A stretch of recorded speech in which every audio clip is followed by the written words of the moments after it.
Cryptography হচ্ছে cyber সিকিউরিটির একটি অপরিহার্য অংশ। এই পদ্ধতিতে কোনো তথ্যকে এমনভাবে লুকানো হয় যে যাকে তথ্য পাঠানো হচ্ছে সে ছাড়া অন্য কেউ এটি বুঝতে পারবে না।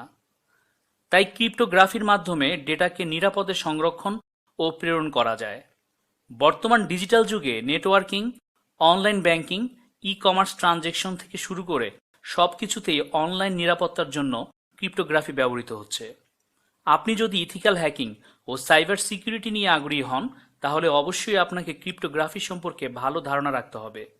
আজকের এপিসোডে আমরা ক্রিপ্টোগ্রাফি ও ডেটা এনক্রিপশন বেসিক নিয়ে বিস্তারিত আলোচনা করব। তো আসুন মূল ভিডিওটি শুরু করা যাক।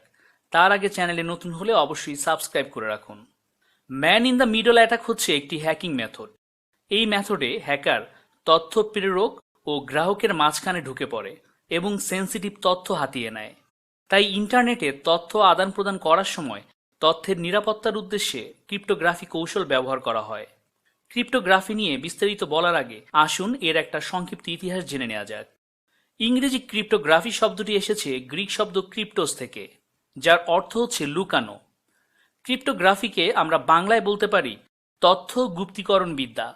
এই বিদ্যার প্রথম প্রচলন শুরু হয়েছিল মিশরে, আজ থেকে প্রায় 4000 বছর আগে, চিত্রলিখন পদ্ধতি হায়ারোগ্লিফসের হাত ধরে।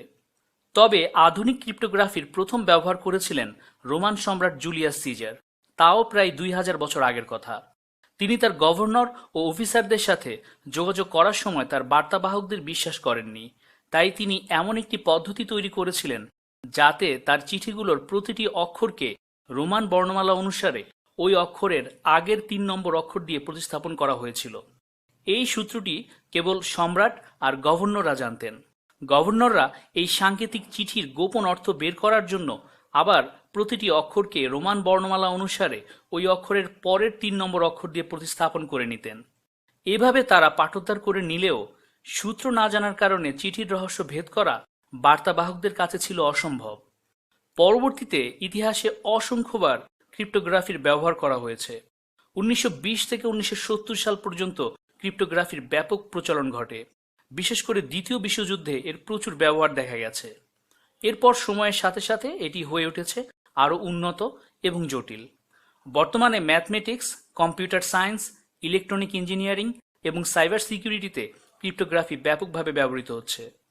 ক্রিপ্টোগ্রাফি ক্রিপ্টোগ্রাফি বা ক্রিপ্টোলজি হচ্ছে এমন একটি নিরাপদ যোগাযোগ কৌশল যেখানে প্রেরণ করা বার্তার বিষয়বস্তু কেবল প্রেরক এবং সুনির্দিষ্ট প্রাপকের মাঝেই গোপন থাকে।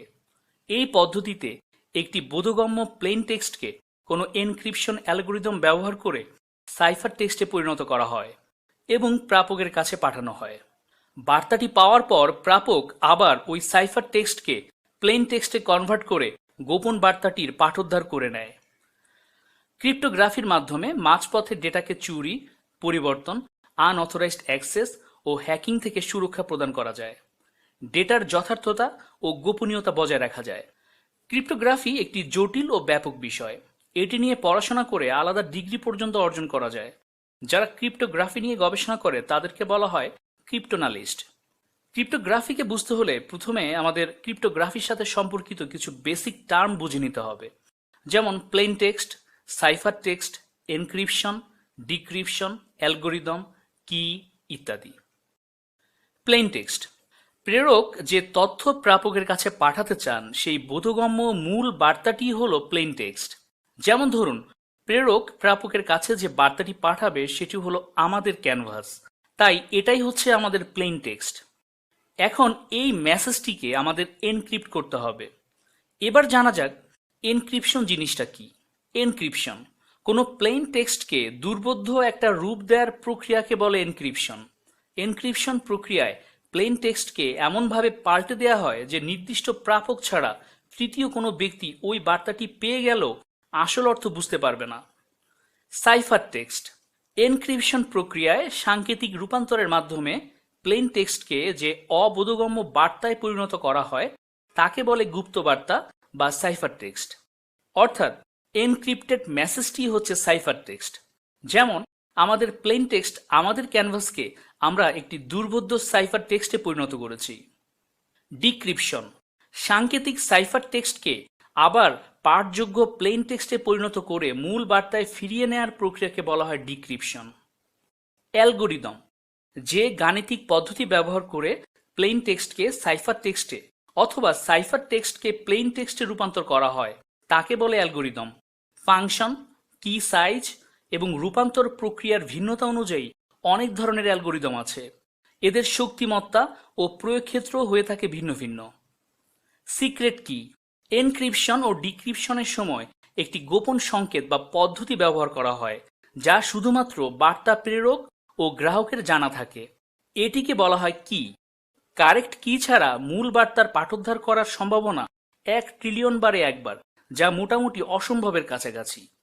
অ্যালগোরিদম কাজ করে একটি কি এর সাথে। এই কি হতে পারে একটি শব্দ, সংখ্যা বা শব্দগুচ্ছ। একই প্লেন টেক্সট বিভিন্ন কি এর সাহায্যে আলাদা আলাদা সাইফার টেক্সটে রূপান্তরিত হবে। যেমন আমরা এখানে আমাদের প্লেন টেক্সট বা মূল বার্তা আমাদের ক্যানভাসকে এনক্রিপ্ট করার জন্য যে অ্যালগোরিদম ও কি ব্যবহার করেছি তা হলো ইংরেজি অ্যালফাবেটের ক্রম এবং প্রতিটি লেটারকে আমরা তার পরবর্তী লেটার দিয়ে রিপ্লেস করেছি। ফলে তা আপাত দৃষ্টিতে একটি দুর্বোধ্য সাইফার টেক্সটে পরিণত হয়েছে। এবার আমরা যাকে এই সাইফার টেক্সটটি পাঠাবো তাকে এটি ডিক্রিপ্ট করার জন্য এর অ্যালগোরিদম ও কি জানতে হবে, এবং সে যদি ইংরেজি অ্যালফাবেটের ক্রমানুসারে এই সাইফার টেক্সটের প্রতিটি লেটারকে তার আগের লেটার দিয়ে রিপ্লেস করে তখন মূল বার্তাটি সে পেয়ে যাবে। এটি একটি সরল সিজার সাইফারের উদাহরণ। এনক্রিপ্টেড ডেটার নিরাপত্তা নির্ভর করে দুটি জিনিসের উপর: 1 ক্রিপ্টোগ্রাফিক অ্যালগোরিদমের শক্তি এবং 2 সিক্রেট কি এর নিরাপত্তা। এখানে একটা বিষয় ক্লিয়ার করা প্রয়োজন। প্রেরক এবং প্রাপক যে বার্তা আদান প্রদান করে, এই বার্তা বলতে কেবল টেক্সট মেসেজই বোঝায় না। যে কোনো ধরনের ফাইল, যেমন ইমেজ, অডিও, ভিডিও, ডকুমেন্ট ইত্যাদি সব কিছুকেই আমরা বার্তা হিসেবে বিবেচনা করব। এবার আসুন ক্রিপ্টোগ্রাফির প্রকারভেদ সম্পর্কে জেনে নেই। সাধারণভাবে ক্রিপ্টোগ্রাফিকে 3 ভাগে ভাগ করা হয়। এগুলো হলো: 1 সিমেট্রিক কি ক্রিপ্টোগ্রাফি, 2 অ্যাসিমেট্রিক কি ক্রিপ্টোগ্রাফি এবং 3 হ্যাশ ফাংশনস। সিমেট্রিক কি ক্রিপ্টোগ্রাফি এনক্রিপশন আর ডিক্রিপশনের সময় ব্যবহৃত গোপন সংকেত বা সিক্রেট কি যদি একই হয় তখন তাকে বলা হয় সিমেট্রিক কি ক্রিপ্টোগ্রাফি। অর্থাৎ এটি এমন একটি পদ্ধতি যেখানে গোপন বার্তা এনক্রিপ্ট ও ডিক্রিপ্ট করার জন্য প্রেরক এবং প্রাপক একটি সিঙ্গেল কমন কি ব্যবহার করে থাকেন। সিমেট্রিক কি সিস্টেমস সহজ এবং বেশ দ্রুততার সাথে কাজ করে, কিন্তু এর সমস্যা হলো প্রেরক এবং প্রাপককে যে কোনো নিরাপদ উপায়ে তাদের ওই সিঙ্গেল কমন কি বিনিময় করতে হয়। সিমেট্রিক অ্যালগোরিদমের ক্ষেত্রে প্রেরক এবং প্রাপক দুজনই একই সিক্রেট কি ব্যবহার করে বলে এদেরকে শেয়ার্ড সিক্রেট কিও বলা হয়। সবচেয়ে জনপ্রিয় সিমেট্রিক কি ক্রিপ্টোগ্রাফি হচ্ছে ডিইএস বা ডেটা এনক্রিপশন সিস্টেম। বহুল ব্যবহৃত সিমেট্রিক অ্যালগোরিদম হচ্ছে এইএস বা অ্যাডভান্সড এনক্রিপশন সিস্টেম এবং 3DES বা triple data encryption system.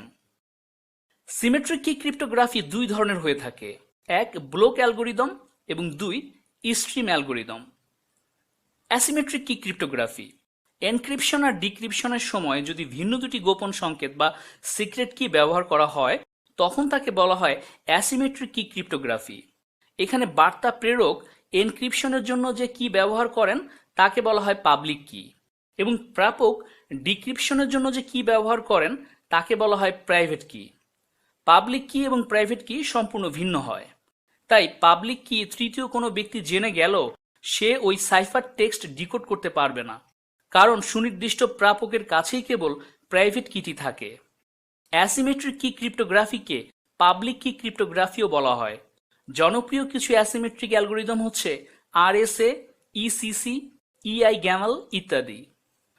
Hash functions এই ধরনের অ্যালগোরিদমে কোনো গোপন সংকেত বা সিক্রেট কি ব্যবহার করা হয় না। এটি এমন একটি প্রক্রিয়া যেখানে মূল বার্তার আকার যাই হোক না কেন তার উপর একটি গাণিতিক পদ্ধতি ব্যবহার করে তার ফল হিসাবে পূর্ব নির্ধারিত সাইজের এক সেট সংখ্যা বের করা হয়। এই এক সেট সংখ্যাকে বলা হয় ওই মূল বার্তার হ্যাশ ভ্যালু। তবে গাণিতিক পদ্ধতি এমন হতে হবে যাতে নতুন নতুন বার্তার জন্য প্রতিবার হ্যাশ ভ্যালু বদলে যায়, অর্থাৎ দুটি ভিন্ন বার্তার হ্যাশ ভ্যালু সবসময় আলাদা হবে। তবে হ্যাশ ভ্যালুর আকার বা বিট সাইজ অপরিবর্তিত থাকবে। হ্যাশিং এর উদ্দেশ্য হলো প্রেরক ও প্রাপকের মাঝখানে বসে কেউ মূল বার্তা বদলে দিয়েছে কিনা তা যাচাই করে তথ্যের বিশুদ্ধতা নিশ্চিত করা। হ্যাশ ভ্যালুর ব্যবহারের কারণে তৃতীয় কোনো ব্যক্তির জন্য ওই মূল বার্তার পাঠোদ্ধার করা অসম্ভব হয়ে ওঠে। অনেক অপারেটিং সিস্টেম পাসওয়ার্ড এনক্রিপশনের জন্য হ্যাশ ফাংশন ব্যবহার করে। হ্যাশিং অ্যালগোরিদম হিসেবে HHA1 এবং MD5 অনেক প্রচলিত হলেও তাদের সাইজের কারণে বেশ দুর্বল প্রমাণিত হয়েছে। হ্যাকাররা এগুলো সহজে ব্রেক করতে পারে। তাই ইদানিং HHA2 বা ম্যাক অর্থাৎ মেসেজ অথেন্টিকেশন কোড এটি বেশি ব্যবহৃত হচ্ছে। কিছু এনক্রিপশন টুল। এবার আমি কিছু এনক্রিপশন টুল নিয়ে কথা বলবো। এদের মাধ্যমে আপনি যে কোনো প্লেন টেক্সটকে সাইফার টেক্সটে রূপান্তর করতে পারবেন, আবার ডিক্রিপশনও করতে পারবেন, অর্থাৎ কোডিং ডিকোডিং দুটোই করতে পারবেন। এরকম কিছু অনলাইন টুল হলো যেমন crypti.com, সাইবারশেফ, ভিগনিয়ার সলভার ইত্যাদি। কালি লিনাক্স ও প্যারট সিকিউরিটি ওএসে কিছু ডিফল্ট টুল আছে যেমন Hashcat, John the Ripper, open SSL ইত্যাদি। পাইথন কোডিংয়ের মাধ্যমেও ক্রিপ্টোগ্রাফি করা যায়। এছাড়া ইন্টারনেটে খোঁজ করলে আপনি অসংখ্য অনলাইন হ্যাশ ডিকোডার টুল এবং ওয়েবসাইট পেয়ে যাবেন। এনক্রিপশনের ব্যবহার। ইমেল আদান প্রদান ও ফাইল ডাউনলোডের জন্য হ্যাশ ব্যবহার করা হয়। এর ফলে মাঝপথে কেউ বার্তা বদলে দিয়েছে কিনা তা যাচাই করা যায়। ইদানিং ডেটাবেজে পাসওয়ার্ড অথবা বিভিন্ন সেন্সিটিভ পার্সোনাল ইনফরমেশন যেমন ন্যাশনাল আইডি, ক্রেডিট কার্ডের তথ্য, পাসপোর্ট নম্বর, ফিঙ্গারপ্রিন্ট ইত্যাদি সরাসরি সংরক্ষণ না করে বরং সেগুলোর হ্যাশ ভ্যালু সংরক্ষণ করা হয়, অথবা এনক্রিপ্টেড লাইনের শেষে কয়েকটা ক্যারেক্টার বা র্যান্ডম ভ্যালু যোগ করে দেওয়া হয়, যাকে সল্ট বা সল্টিং বলে। এরপর তার হ্যাশ ভ্যালু বের করে ডেটাবেজে রাখা হয়। পরবর্তীতে ইউজারের দেয়া ইনপুট থেকে হ্যাশ ভ্যালু বের করে সার্ভারে থাকা হ্যাশ ভ্যালুর সাথে মিলিয়ে দেখা হয়। এর ফলে ডেটাবেজ কখনো হ্যাকারের নিয়ন্ত্রণে চলে গেলেও মূল তথ্য গোপন থেকে যায়। সল্টিং করা যে কোনো ডেটা হ্যাকারের পক্ষে ডিক্রিপ্ট করা এক প্রকার অসম্ভব। Breaking encryption. তবে ক্রিপ্টোগ্রাফি যে সবসময় শতভাগ সুরক্ষিত তা কিন্তু নয়। ক্রিপ্টো অ্যানালাইসিস করে ক্রিপ্টোগ্রাফি ব্রেক করা সম্ভব, যদিও অধিকাংশ ক্ষেত্রেই এটা বেআইনি, কিন্তু ব্ল্যাক হ্যাটরা তো আর বসে থাকার পাত্র নয়। প্রচলিত যেসব টুল বা সফটওয়্যার দিয়ে এনক্রিপশন করা হয়, অধিকাংশ হ্যাকাররা সেই টুলগুলোর ভালনারেবিলিটি খুঁজে বের করে তার মাধ্যমে সাইফার টেক্সটকে ব্রেক করে মূল বার্তা উদ্ধারের চেষ্টা চালায়। সিক্রেট কি ছোট হলে হ্যাকাররা ডিকশনারি অ্যাটাক, বার্থডে অ্যাটাক ইত্যাদি মেথড এবং উন্নত হ্যাকিং টুল ব্যবহার করে অনবরত চেষ্টার মাধ্যমে একসময় সিক্রেট কি বের করে ফেলে। তাই বর্তমানে সিমেট্রিক অ্যালগোরিদমের ক্ষেত্রে 1024 বা 2048 বিট সাইজের কি ব্যবহার করা হয়। এত বড় সাইজের কি ব্রেক করা অসম্ভব না হলেও একজন হ্যাকারের কয়েক মাস থেকে কয়েক বছর সময় লেগে যাবে। ক্রিপ্টোগ্রাফি নিয়ে তৈরি করা দুটি চমৎকার মুভি হলো দ্য ইমিটেশন গেম এবং দ্য ভিঞ্চি কোড। চাইলে দেখে নিতে পারেন। বড় বড় সব যুদ্ধে ক্রিপ্টোগ্রাফির ব্যবহার দেখে আপনি নিঃসন্দেহে রোমাঞ্চিত হবেন। আজকে আমরা ক্রিপ্টোগ্রাফি ও এনক্রিপশন বেসিক সম্পর্কে জেনেছি। ইনশাআল্লাহ ভবিষ্যতে এর উপরে আরও ভিডিও বানাবো। আমাদের আজকের এই ভিডিওটি ভালো লাগলে অবশ্যই লাইক দেবেন। এখনো সাবস্ক্রাইব না করে থাকলে এই ধরনের আরও ভিডিও পেতে চ্যানেলটি সাবস্ক্রাইব করে রাখতে পারেন। সবার সুস্বাস্থ্য কামনা করে আজকের মতো বিদায় নিচ্ছি। ফিরবো নতুন কোনো ভিডিও নিয়ে। ধন্যবাদ।